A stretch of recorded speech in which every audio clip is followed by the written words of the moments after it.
I joined PRINZ in 1995. I had come back from overseas and I was the Army Comms Manager, and I didn't know a lot of people.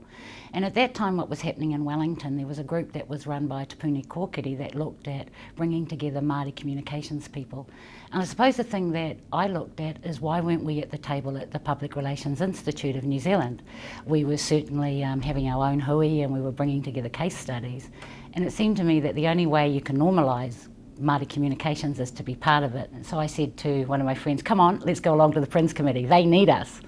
Well, that's what we thought. Well, we went along, and before we knew it, we were both on the committee, and then at that time the regional chair actually needed to go overseas, and I'd been with PRINZ all of about 6 months, and I was the regional chair. And the reason that I did that, and if I look back around Māori communications, is people were scared. People were scared to actually say, what is this thing, can I do it? And I'm a really firm believer that if you're going to pay for a service and it's somebody in the Māori communications field, what are you buying?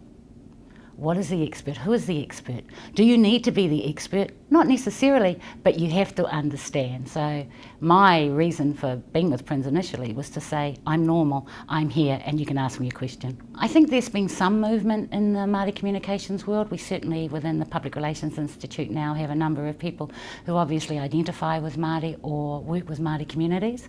I think probably the biggest thing that's happened is that it has actually become almost a form within itself, which I'm not sure if it was 15 years ago.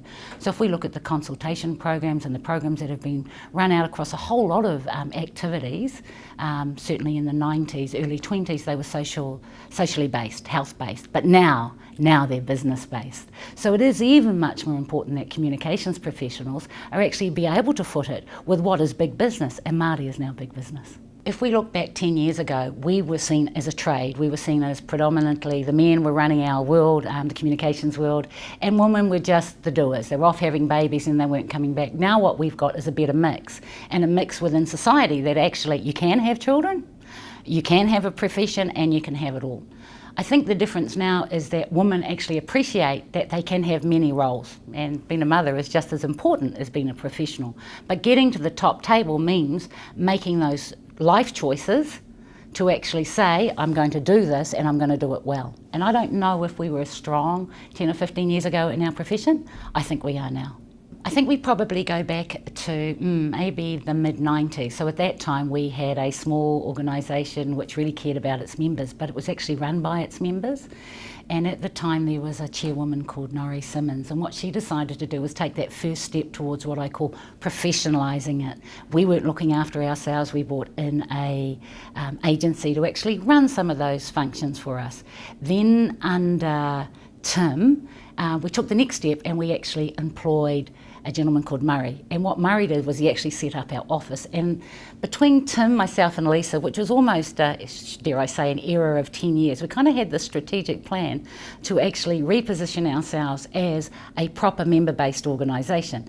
And then, you know, after Murray, we got in Paul Dryden. And all of a sudden, we weren't just doing the doing, we weren't just taking the money, we were able to develop education programs, we were able to develop the fellows committee. We were absolutely able to start having our voice and giving things back to our members, and just instead of just taking the money, without being rude, and having these little things. So now when you look at it, PRINZ is actually a professional organisation, but it was a building of 10 to 12 years. And so my part was a little part, and what I think was actually a vision probably of Tim, myself and Lisa for almost 10 to 12 years.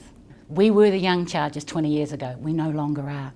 I think our responsibility as fellows and as senior members within PRINZ is to go out and find that next generation of people who are going to give 20 years.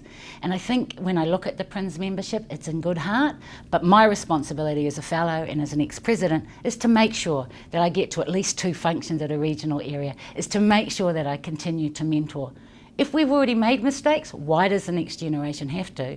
And so we, as the more senior members, still have a responsibility to our future, so that when we're all gone, that's okay, because the next legacy. So my only plea would be, every senior out there, go out and find yourself a young person to mentor. I do. It keeps you alive, it keeps you fresh, and it keeps you on your toes.